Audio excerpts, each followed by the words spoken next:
welcome back to my channel once again guys. And dito pala tayo guys sa Art Island.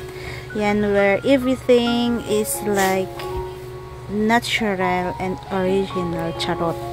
Oo nga.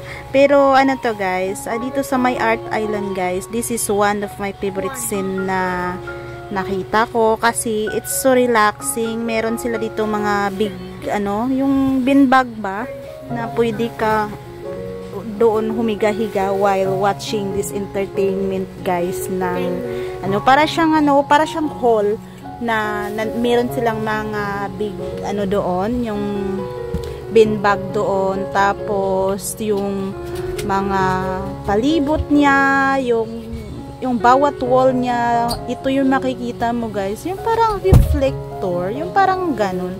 Tapos napaka-amazing yung nakita nyo yan guys, ganyan, parang totoong-totoo, pero that is only a wall, yung parang i-reflectan dyan sa wall, and everything you see guys is parang totoo, yung parang natural.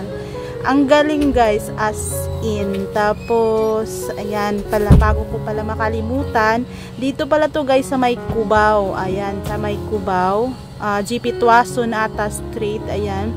Pag baba mo dun sa may PS Bank, maglakad ka lang ng koonti, meron na doon siguro mga 5 minutes away. Ayan, so yun na nga. At saka dito guys ay merong entrance, but it's worth it naman sa sa mga katulad natin na adult is 750 ata o 800, parang ganun. Tapos sa mga bata naman guys is 600 kung makapag-provide kayo ng ID, yung mga estudyante, ganyan, 600 or 700, parang ganun. Basta it's range like 600 to 800 pesos. So pero naman guys, lahat naman nakikita nyo na mai-enjoy nyo talaga, maganda siya sa mata.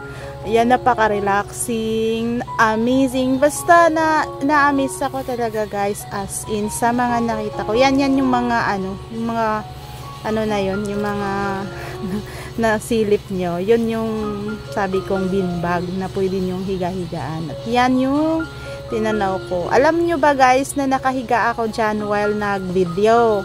Ayan. Tapos napakaganda talaga, as in. Ayan, i-enjoy lang kayo guys ng panonood, and thank you so much for supporting my channel again.